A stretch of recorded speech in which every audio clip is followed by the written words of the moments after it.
kabar anak-anak? Hari ini Bu Guru akan memberikan anak-anak materi tema 1, subtema 1, pelajaran bahasa Indonesia. Untuk materinya, Bu Guru akan menjelaskan tentang gagasan utama dan gagasan penjelas. Kita mulai ya. Di kelas 3 ya, anak-anak sudah pernah belajar tentang menulis kalimat ya. Jadi waktu di kelas 3 misalnya anak-anak disuruh menulis, buatlah kalimat dengan kata membaca ya. Jadi anak-anak menulisnya misalnya, saya senang membaca buku cerita. Nah, itu adalah contoh kalimat. Nah, jika kalimat itu disusun ya, disusun secara berurutan sehingga membentuk satu pikiran utama, maka itu yang disebut sebagai paragraf. Jadi anak-anak, hari ini kita akan belajar paragraf dulu dan dilanjutkan dengan materi yang lain ya. Nah, paragraf sendiri itu mungkin anak-anak sudah pernah jumpai, tetapi belum pernah anak-anak tahu kalau yang seperti itu namanya paragraf. Yang mana contohnya Bu Guru? Nah, perhatikan. Nah, biasanya setiap awal paragraf itu ditandai dengan adanya bagian yang menjorok ke dalam ya. Contohnya seperti ini ya. Jadi ini adalah paragraf ya. Jadi paragraf adalah kalimat yang tersusun secara berurutan sehingga membentuk satu pikiran utama ya. Jadi satu paragraf ini terdiri dari beberapa kalimat ya. Minimal 4 kalimat ya. Nah, kemudian inilah bagian yang disebut sebagai bagian yang menjorok ke dalam, tapi tidak semuanya ya.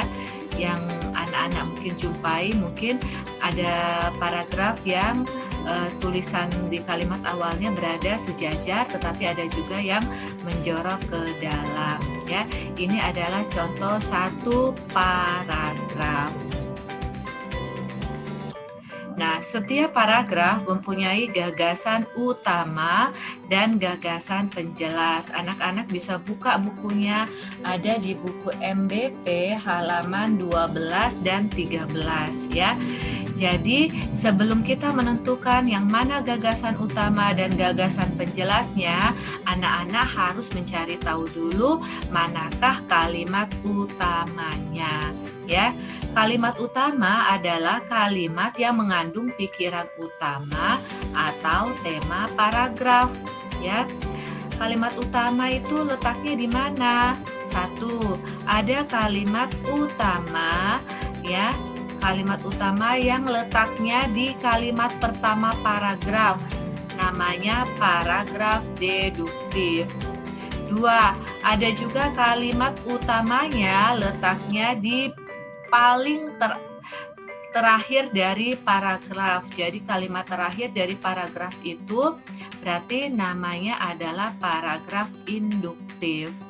Jika kalimat pertama dan kalimat terakhir paragraf ada kalimat utamanya, maka disebut sebagai paragraf campuran. Jadi sebelum kita mencari gagasan utama dan gagasan penjelas, maka kita harus mencari dulu di manakah letak kalimat utamanya ya. Oke, Bu Guru lanjut. Nah, cara menentukan atau mencari kalimat utama. Yang pertama, bacalah paragraf mulai dari kalimat pertama hingga terakhir. Ya, jadi dicermati baik-baik kalimat pertama hingga terakhir dalam sebuah paragraf. Yang kedua, jika di kalimat terakhir ya, jika di sebuah paragraf itu di kalimat paling terakhir ada kata penghubung seperti jadi, maka, dengan demikian, oleh karena itu, oleh sebab itu, maka kalimat utama terletak di kalimat terakhir atau yang disebut sebagai paragraf induktif ya. Jadi kalau pakai kata jadi Maka dengan demikian berarti itu termasuk kesimpulan, berarti kalimat utamanya terletak di paling terakhir paragraf, ya. Contoh, ya. Masyarakat Jawa memiliki rumah adat joglo dan pakaian adat kebaya. Masyarakat Betawi memiliki kesenian khas yakni ondel-ondel. Masyarakat Sunda memiliki alat musik tradisional yakni angklung. Jadi, ada kata jadi di sini. Indonesia memiliki berbagai macam kesenian dan kebudayaan. Kalau sudah seperti ini, maka kita sudah tahu bahwa paragraf ini ya mempunyai kalimat utamanya terletak di paling akhir paragraf ya, yaitu Indonesia memiliki berbagai macam kesenian dan kebudayaan ya. Jadi seandainya tidak ada kata jadi, tidak ada kata dengan demikian, tidak ada kata maka, berarti itu tidak termasuk dalam kesimpulan. Artinya anak-anak lihat di kalimat pertama, apakah kalimat pertamanya itu mencerminkan kalimat utamanya. Kalau sudah seperti itu maka jawabannya adalah letaknya di awal ya. Berarti kalimat utamanya ada di kalimat pertamanya ada di paling atas ya, paling atas paragraf ya. Jadi itu anak-anak cermati dulu, ada kata penghubung tidak di paragraf terakhir, kata jadi, maka, dengan demikian, kesimpulannya ya. Jadi itu adalah penanda bahwa kalimat utamanya terletak di akhir paragraf ya. Sampai sini mudah-mudahan anak-anak mengerti. Bu Guru lanjut.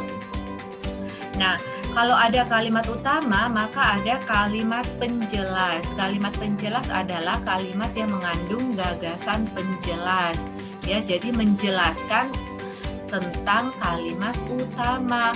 Kalimat penjelas dapat berisikan uraian-uraian kecil, contoh-contoh, ilustrasi-ilustrasi, dan kutipan-kutipan ya. Jadi kalimat penjelas itu fungsinya menjelaskan kalimat utamanya ya. Lanjut. Nah, setelah kita menemukan kalimat utama dan kalimat penjelasnya, anak-anak kemudian bisa mencari gagasan utama atau gagasan pokoknya. Gagasan utama adalah gagasan yang menjadi dasar pengembangan paragraf. Bagaimana mencari gagasan utama? Maka perhatikan langkah-langkah berikut. 1. Membaca paragraf dengan cermat. Yang kedua, cari kalimat utamanya.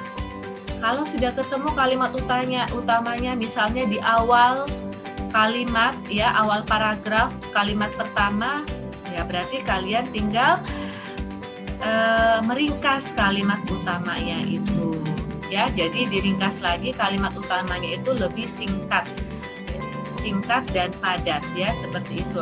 Kalau kalimat utamanya terletak di kalimat terakhir paragraf ya, kalian juga lihat apakah bisa gagasan pokoknya diambil dari kalimat utamanya yang kita sudah ringkas ya. Jadi disingkat kembali. Itu cara mencari gagasan utama. Nah, mencari gagasan penjelas atau gagasan pendukung. Gagasan penjelas adalah gagasan yang fungsinya menjelaskan gagasan utama. Gagasan penjelas umumnya dinyatakan lebih dari satu kalimat. Jadi, kalau kalimat utamanya itu satu saja, ya. Tapi kalau kalimat penjelas itu banyak. Nah, sama kalau gagasan utama itu cuma satu. Kalau gagasan penjelas atau gagasan pendukung itu jumlahnya lebih dari satu kalimat. Ya, gagasan penjelas dapat kita temukan pada kalimat-kalimat penjelas.